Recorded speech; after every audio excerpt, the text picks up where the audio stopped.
Hey Archaeofiends, Paul Edward here. Welcome to the channel. It's great to have you here. So after living in the UK for about 10 years, anybody who knows me knows just how much I think of the royals. Now, that is a patriotic anthem that just gets me every time.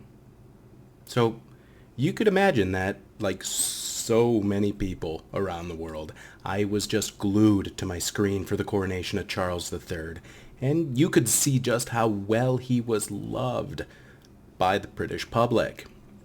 The coronation itself was just one part of a 3-day celebration that was speculated to cost the British public about £100 million, or roughly $125 million. I say speculated because leading up to the event and after it, neither the Royal Communications Office nor the press offices of Parliament were willing to bother telling the public how much of their money was spent. And it was an event that saw street parties and concerts. Headliners included Lionel Richie, Andrea Bocelli, Katy Perry, while Elton John declined his invitation for some unknown reason. And while there has been a lot of public concern over the costs of the coronation, considering, particularly the difficult economic situation that the country's been facing, and the incredible wealth of Charles and the royal family themselves, Oliver Dowden, the Deputy Prime Minister and Chancellor of the Duchy of Lancaster, said that people would not want dour scrimping and scraping for such a historic event.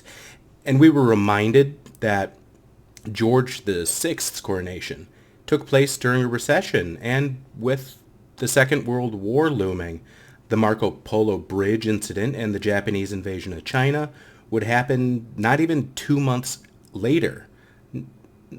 Not that the West actually considers all of that to be the start of the war, but hey-ho. And when Elizabeth II was crowned in 1953, post-war rationing was still in effect.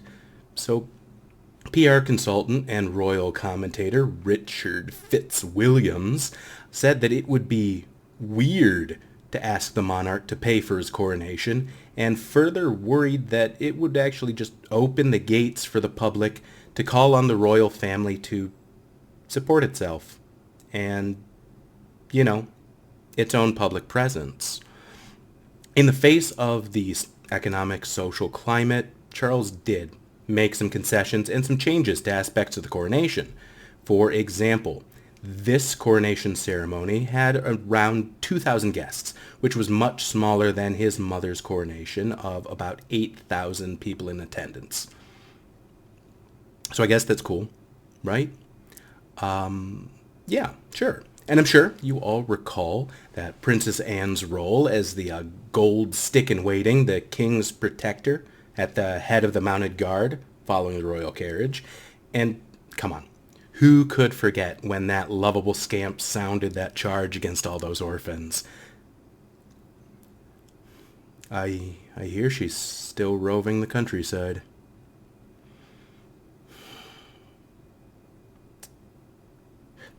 Anyhow, the Gold Stick is an office that began during the Tudor period as a bodyguard to the monarch.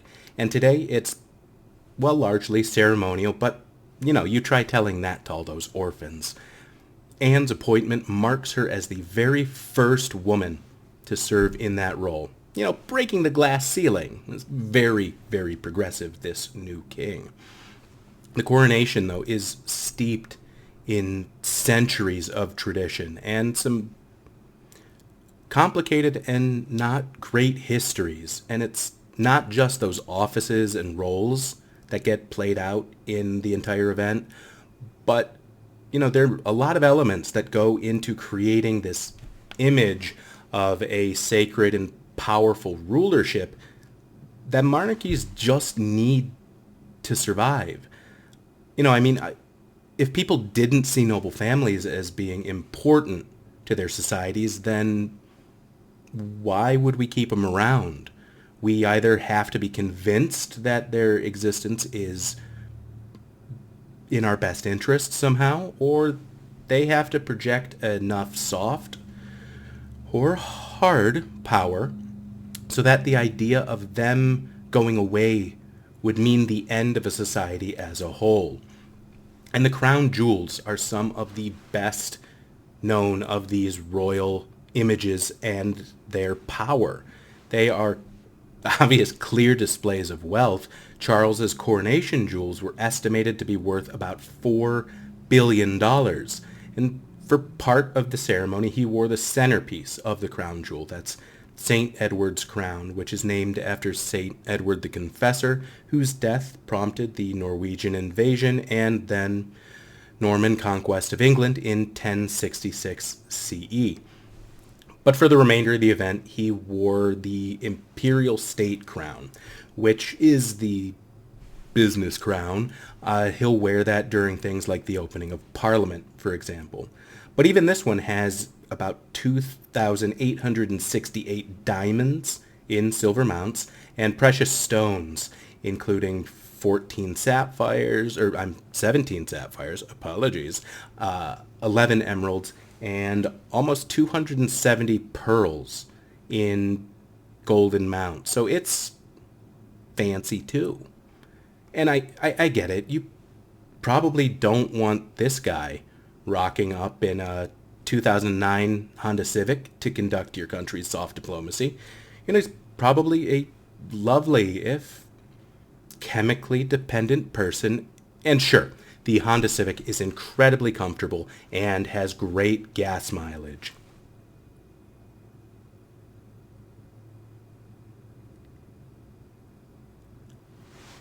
But it doesn't exactly inspire confidence.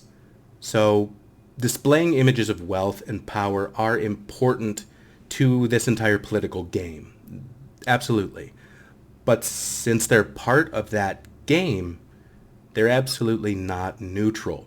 And that's really evident in one particular example.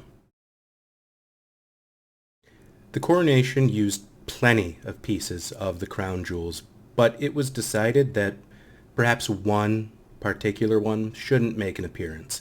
And that's the Queen Mother's crown, which, it was suggested that Camilla should use, as she is the Queen's consort, and that is the Queen consort's crown. Instead, it was decided that she would wear the earlier consort crown of Queen Mary, and it was branded as a frugal move to recycle an older crown, and it was also positioned as being a little bit more modest, with a paltry 2,200 diamonds compared to the 2,800 of the Queen Mother's crown. But there's another reason why not bringing out the Queen Mother's crown might have been important, or might have been considered, and that's a 105.6 carat diamond called the Koh-i-Noor, which means the mountain of light in Farsi. Now, the origins of this diamond can't exactly be confirmed. Some have suggested that it could be a gem referenced in ancient holy text, Bhagavad Purana, and that it is this gem that has a story that it would protect its owner if that person was virtuous, but it would also curse them if they weren't. So that's interesting. Now, this diamond that we know, the Koh-i-Noor, was first really noted in Sir Theo Metcalfe's 1849 report. But this report on the diamond said that it was extracted probably in the lifetime of Krishna, which does fit that story, that ancient story.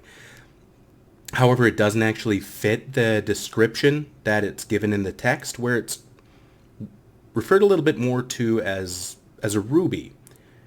But, it's an interesting story, and that's persisted over the years, so especially the whole curse thing, which is, I guess, kind of fun in its own right.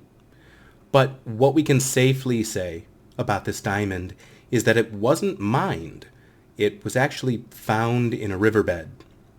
And it's a little hard to track through time, but the verifiable record of the diamond does come into focus a little bit later on in the 1730s and 1740s after the invasion of northern India by Nader Shah of Iran and the sack of the Mughal capital of Delhi.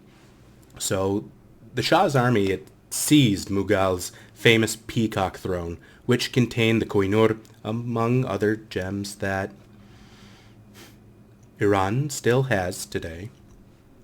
And Nader Shah's health began to fail, and following an assassination attempt in 1741, he became increasingly paranoid and violent, accusing his son of conspiracy, and had his eyes removed and brought to him on a platter. Now, he immediately regretted making that decision and then followed up by executing all the nobles who witnessed it happen. His cruelty, it only increased, and he was ultimately assassinated while putting down a Kurdish rebellion in 1747. His empire crumbled pretty quickly after that, and the Koh-i-Noor was given away by his grandson to the king of the Afghans for military support in 1751. And it stayed with that dynasty until 1813, when his own grandson, Shah Shuja Durrani, was liberated from his imprisonment in Kashmir. He then went on to stay with one of his rescuers, Ranjit Singh, the founder of the Sikh Empire, who requested the diamond for his hospitality. And in a gift exchange, I guess, if we want to put it that way, Ranjit gave 125,000 rupees in return for the Koh-i-Noor. But Shuja wasn't exactly a guest and ended up escaping the following year and finding himself welcomed to a lavish and, by several accounts, fairly sadistic lifestyle with the British East India Company. And following a series of coups within the Sikh Empire, the diamond fell to a 5-year-old ruler, Dilip Singh, who after 2 wars with the East India Company submitted to their rule. The governor of India, James Andrew Brone Ramsay, later Lord Dalhousie, wrote that the Koh-i-Noor has ever been the symbol of conquest. And now, when, as the result of unprovoked war, the British government has conquered the kingdom of Punjab, I have a right to compel the Maharaja of Lahore to surrender the jewel to the Queen, that it may find its final and fitting resting place in the crown in Britain. For there is not one of those who have held it since its original possessor who can boast so just a title to its possession as the Queen of England.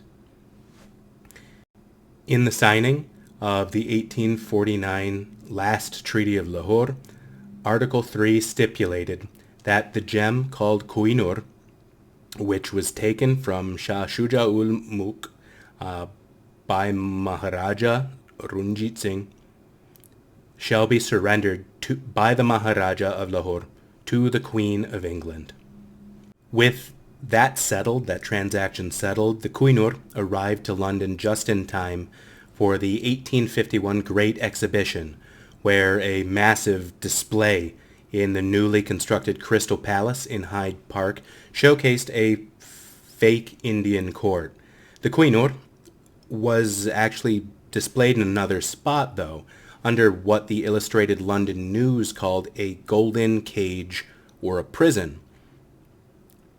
It wasn't actually well received by the public. Not only did the display make it really difficult to see and actually notice its massive size, but even at the time, its seizure wasn't without scandal, and it served as a bit of a focal point for people to question the military actions of the East India Company, which, despite their position, as reflected in Dalhousie's diary, was anything but unprovoked. So partly to pivot from this lackluster response, the royal family had it recut from its Mughal style and original 186 carat size down to the oval shape and the size that we know of it today. They even brought in the archetypal British hero, the by the time 83-year-old Duke of Wellington, the dude who punked Napoleon, to give the first strike in recutting of the diamond. And the capture of the Koh-i-Noor and turning it into one of the crown jewels served a couple political functions. Siddhartha Vishal, the director of the Mead Art Museum at Amherst College, wrote that given the rich biography of the Koh-i-Noor as an emblem of conquest, its introduction into the crown jewels seemed an effective manner by which to memorialize and enshrine the downfall of India and its conclusive assimilation into the British Empire. Not only this, but its seizure came at a time when other imperial powers in Europe had acquired really impressive diamonds. The French monarchy had the 140-carat Pitt diamond, and the Russian Empire had installed the 190-carat Orlov diamond into their imperial scepter. But Britain didn't have anything like that until the Koh-i-Noor. This new diamond was remade to suit the taste of the time as a feminine object, not the emblem of a king and of a conqueror, but it was still absolutely the symbol of empire. Dilip Singh, the Elastic Maharaja, was brought to the UK in 1854. He'd been placed under the guardianship of Sir John Spencer Logan and had been converted to Christianity. Lady Logan wrote about the day when Queen Victoria paid the, at that time, 15-year-old former Maharaja a visit and to show him the newly cut diamond.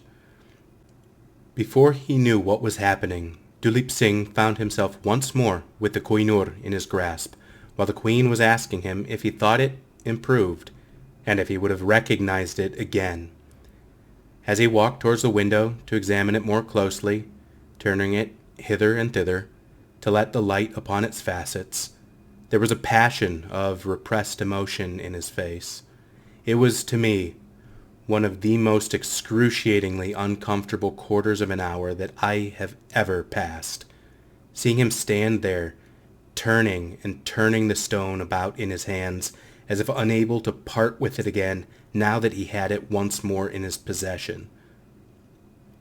At last, as if summoning up his resolution after a profound struggle, and with a deep sigh, he raised his eyes from the jewel and moved deliberately to where Her Majesty was standing, and with a deferential reverence, placed in her hand the famous diamond.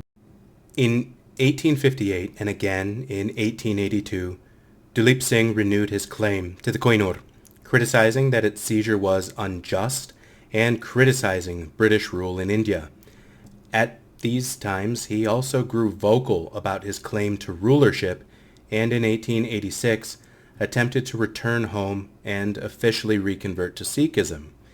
He was intercepted in Yemen and forced to return to Europe, where he relocated to Paris until his death in 1893.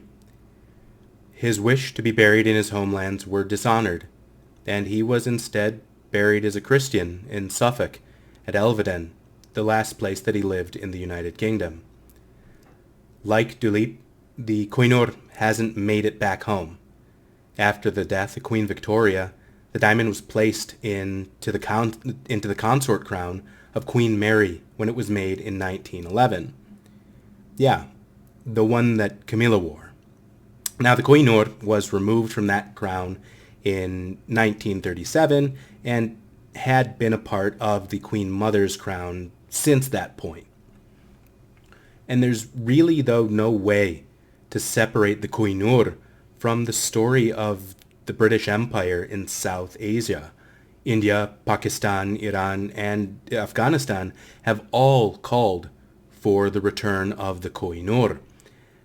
Danielle Kinsey, an assistant professor of history at Carleton University, reminds us that when the UK government and scholars have rationalized British imperialism in South Asia and other places, that they said that it wasn't really about plundering other societies, but that it was fundamentally about uplifting less civilized people. You know, the white man's burden. Wow, really, really racist picture there. Of course, I hope we all realize that that's just a big lie that imperial powers told themselves and each other so that way they could keep carrying out their ransacking and brutalizing of people around the world. And there's no real way to remove the violent colonial history of the East India Company and the British Raj from the Koh-i-Noor. Its whole reason for being a part of the crown is based on the notion of proper British rule in South Asia. Queen Victoria herself was actually uncomfortable with what that diamond symbolized. In an 1870s letter to her daughter, the Empress of Germany, she wrote, "No one feels more strongly than I do about India, or how much I opposed our taking those countries, and I think no more will be taken, for it's very wrong and no advantage to us. You know also how I dislike wearing the Koh-i-Noor." Well, she wasn't exactly honest in saying that the colonization of South Asia didn't help Britain. In the 2018 book Agrarian and Other Histories, retired professor of economics Utsa Patnaik argued that between 1765 and 1938, the United Kingdom siphoned roughly $45 trillion from South Asia. In that time and with that wealth, the United Kingdom was able to build an incredible amount of infrastructure and to fund an industrial revolution which turned it into a world power. And British companies still got rich off of businesses and industries that they had control of in India. It's incredibly hard to underestimate just how much the United Kingdom benefited from its colonial holdings, which still impact how the world is today. It doesn't look like the royal family is going to be turning over the Koh-i-Noor to anybody anytime soon. In the past, the British government has stated that the issue is non-negotiable. And even the royal family, even if they would entertain a conversation about repatriation, some people might consider that a political weakness by the new monarch. And even if, they considered still talking about it, if they returned it to, say, India, how happy is that going to make the other countries in the region that also have claimed the Koh-i-Noor as a part of their cultural heritage? So, to borrow a very British phrase, it's a sticky wicket. So, instead of seeking some kind of a solution or even wanting to really do any talking about it, the Queen Consort decided just not to have that symbol of colonization flaunted out in public. So instead, she chose a crown that has absolutely no colonial baggage. Well, now it's not all crowns and blood diamonds with the royal family. Nope. This is a new modern monarchy. And another change that we saw in the coronation was in the ceremonial oil that gets used during the process. And instead of using the oil and recipe that his mother used, Charles had a new batch put together. This oil was made in the Mount of Olives near Jerusalem at the monastery of Mary Magdalene, where Charles's grandmother, the Princess of Battenberg, is buried. And it's a secret recipe, but we do know that it contains certain things like sesame, rose, jasmine, and cinnamon. And unlike Elizabeth's recipe, this oil is actually animal-free. Elizabeth's recipe called for the scent glands of muscadere, civets, and also ambergris, better known as sperm whale vomit, or we're not 100% certain on that one. This oil, called chrism, are we sure about that? Really? Okay. This chrism plays a critical role in the coronation process, which is divided into 6 parts. There's the recognition, the oath, anointing, investiture, enthronement, and homage. And as you probably guessed, because you are really smart and funny and have a great smile, this chrism is used during the anointing. This part of the coronation is considered to be so sacred, important, and personal that it's actually kept private. There are no photographs or recordings of this from any coronations.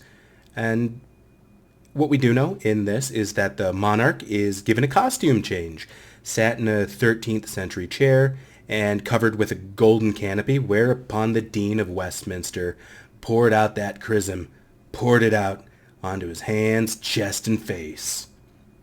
Charles is well known as a longtime advocate of environmentalism, and in his personal life he does things like not eating meat every day, and the official dish of his coronation wasn't some goopy-ass chicken with curry powder and raisins, but a vegetarian quiche, or a coronation abomination to some. In 1970, he addressed the Countryside Steering Committee for Wales on the environmental dangers of the world's use of fossil fuels and oil-based products, saying that when you think that each person produces roughly 2 pounds of rubbish per day, and there are 55 million of us on this island using non-returnable bottles and indestructible plastic containers, it's not difficult to imagine the mountains of refuse that we shall have to deal with somehow, and that there's a growing menace of oil pollution at sea, which almost destroys beaches and certainly destroys tens of thousands of seabirds. There's chemical pollution discharged into rivers from factories and chemical plants, which clogs up the rivers with toxic substances that adds to the filth in the seas. There's air pollution from smoke and fumes discharged by factories and from gases pumped out by endless cars and airplanes. And while people thought that he was, in his own words, rather dotty, he wasn't wrong. And this reputation has led media outlets to speculate about what King Charles's reign might look like. Now, I for one would be far more in favor of nobility if we were allowed to have head chopping off contests with him. But for some, the implication of a green king has been alarming, with Fair and Balanced Fox News painting him as some sort of rabid, militant eco-fascist. And professional sack of hot putrid air, Julia Hartley Brewer, who used autistic as a slur to make fun of climate activist Greta Thunberg, and who said that political commentator Owen Jones has more in common with ISIS than he thinks, for walking out of an interview where she refused to acknowledge that the 2016 mass shooting of the Orlando gay club Pulse was in fact an attack on the LGBTQ community. She criticized Charles on her show on Rupert Murdoch-owned Talk TV. In this segment, she roasted the royal for not wanting to have Terminal 5 of Heathrow Airport, the busiest terminal in one of the busiest airports in the world, named after him. You know, something about it not sending a message that he agrees with. And her broader point of the hypocrisy of a royal family that has a carbon footprint of over 3,800 tons a year, and with Charles taking 22 trips by private jet in 2019, compared to the average UK citizen who contributes about 10 tons of CO2 each year and takes an average of 2.92 flights per person in 2017 based on the National Travel Survey, that's not something to dismiss. And yeah, the royal family should do something about that. However, Hartley Brewer's statement can't really be understood without also recognizing that she's said that groups that call for action on climate change are a quasi-religious death cult, has dismissed climate science as an unproven theory, and has claimed that climate science models have failed to predict anything correctly, while saying that global warming is, in reality, a good thing. Far-right alleged news outlet Newsmax went so far in their criticisms of the wokeness of Charles that they claimed that he would not even be a Christian king, which is just a baffling thing to say, considering that this man had hot chrism blessed by the Orthodox Patriarch and Anglican Archbishop of Jerusalem dumped all over his face in part of a massively Christian ceremony. The whole anointing is a reference to the crowning of King Solomon. It just seems that these people who are demanding this are demanding a certain brand of Christianity, one that they think is holding off the woke mind virus, which they believe that a man from a royal family once considered to be directly ordained by God has. So, yeah, the people upholding a system of hereditary class and elite rule are woke. But it's not just the chrism that has had Charles's environmental wokeism forced on it. He's also coming for our pies. More specifically, he's turned away from a traditional gift that the city of Gloucester has given to celebrate royal events for centuries. This is, of course, the Lamprey pie. Yeah, those guys. With the nightmare faces. Lamprey pie has a long history, actually, among English nobility, and until 1836, Gloucester sent the monarch a lamprey pie every Christmas. One king, Henry I, even died from eating too many lampreys, and in the year 1200 CE, King John fined the city of Gloucester the equivalent of $50,000 for failing to send him his yearly demon fish pie. But getting lampreys has become increasingly difficult. Their population massively declined in the 1800s, and today they're a protected species in the River Severn, which is where Gloucester got theirs from. Sourcing of lampreys in England was so hard that for Elizabeth's Platinum Jubilee, they actually had to ship lampreys in from the Great Lakes in Canada and in the United States to make their pie. But this tradition didn't get green knighted altogether. Instead, for the coronation, Gloucester sent a massive pork pie, which, fair enough. Pork pies are great. It's not really a bad message to send that maybe we should be a little bit mindful about the natural resources that go into all parts of our life, even in things that we've been doing for centuries. And while pork isn't lamprey, it's probably the intent of the gift that's actually the important bit.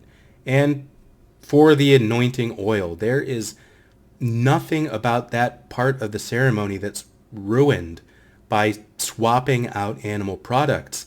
In fact, the greater statement kind of is made by how, where, and with what this latest batch was made.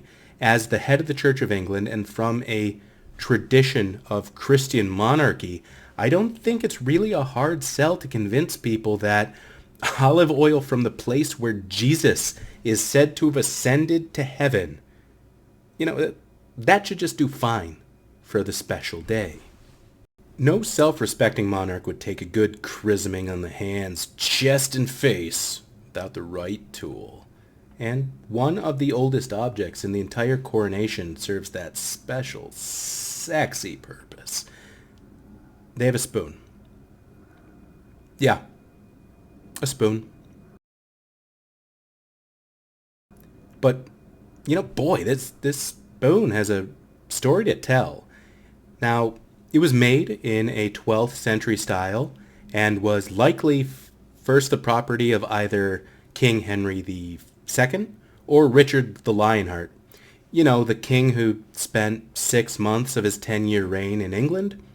Anyhow, he preferred to be off crusading and spending time as a prisoner in castles in southwest Germany. Well, this spoon first actually shows up in royal records in 1349, and we're not sure if it was originally made for a religious use or if it was just kind of a fancy ceremonial item. But it was used in 1603 to anoint King James I and then Charles I in 1625, whose reign ended sharply in 1649. Most items and symbols of the monarchy were destroyed during the Civil War and the beginning of the Commonwealth period of Republican rule, but this little spoon was bought by one Mr. Kinnersley, who had served as Charles's yeoman of wardrobe, and when the monarchy returned under Charles II, the Merry Monarch, he was presented this spoon and went on to use it in his coronation in 1661. And it served that same role ever since then. This really unassuming artifact is one of the very few royal objects to survive a history that the UK doesn't really seem too eager to discuss. Now, while the civil wars absolutely have a place in the public narrative of the United Kingdom, there's a bit of a reluctance to actually consider some of its realities.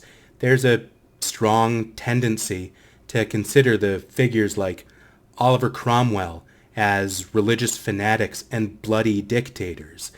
John Morrell, Emeritus Professor of British and Irish History at Cambridge University, tells us that Cromwell's commitment to religious freedom and religious equality is much more radical than a lot of historians have thought.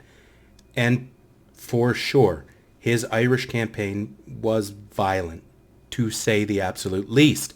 But while intolerant Puritans and Calvinists made up part of the Republican movement and had an interest in moving towards a theocracy, Cromwell wasn't one of those people, but he was part of the independent faction that stressed local congregational control over religious issues, free from political and ecclesiastical hierarchies. They stressed religious freedom, and Cromwell himself seems to have been in favor of that for Catholics too. It wasn't a hatred of Catholics that spurred things like the Irish campaign, but the fact that Irish Catholics were giving support to forces that were trying to bring back the monarchy. The Commonwealth was intolerant of parties that were seen as political threats to the new republic, many of whom were Catholics and conservative Anglicans. The professor of divinity at Gresham College, Alec Ryrie, said that Cromwell became the first Protestant ruler anywhere to support religious toleration as a matter of principle. But this image is largely forgotten in favor of him as a fanatical tyrant who held power over an otherwise weak and unstable republic. The historic narrative that we tend to have is that, the monarchy overreached and people had legitimate concerns against them. But republicanism isn't the solution. All republicanism could do is lead to sectarianism, tribalism, and a weak state ripe to be taken over by autocrats. and the restoration of the monarchy is illustrated as a happy compromise that the gradual limitation of powers of kingship are preferable to rule by a mob and by strongmen. Sure, the monarchy has its problems, but republicanism is too far. It sounds great on paper, but it's destined to fail. And then history points at the project's eventual failure as being preordained without actually looking at the factors that helped lead to its failure, with internal and external players who worked to destabilize and undo the new government. Without any of that, would the Commonwealth have found its footing? I don't know, but it's not a fair statement to say that the system was destined to fail. It's not like we use similar logic on any other system today. The way that we typically consider the Civil Wars, the Commonwealth, and the Restoration is a reactionary narrative that positions Charles II's governmental concessions made to become king as a radical, transformative, and something symbolic of the spirit of the British people. And this is all during a period of time that scholars have called the Age of Absolutism, where monarchs are exercising unrestrained power, while the concept of divine right of kings has taken root, emblematic in French Louis XIV, called the Sun King, who had art made of his royal family as literal gods. The English managed to reign in the power of their own. But that story isn't nearly as powerful as the one of casting aside the entire idea of monarchy and instead installing a republic. That was a concept that wouldn't actually start to gain greater momentum and fashion in Europe and its colonial holdings until the 17 and 1800s. And, we know that republics might have their struggles, but they can succeed and certainly don't need a royal family as their real or spiritual leaders. Instead of that story of radicalism, of radical changes and a republic, we get the story of this chrism spoon, marveled as surviving while the other trappings of the monarchy, crowns, jewels, scepters, were eliminated by Republican vandals and terrorists who tried to eliminate the past and heritage of the British people. Cancel culture. I think this video is long enough, so I'm going to stop right here for now. Thanks for watching. If you wanted to hear more about symbols of the coronation, then give part 2 a click. And don't forget to like and subscribe for future videos and notifications, and we will see you next time.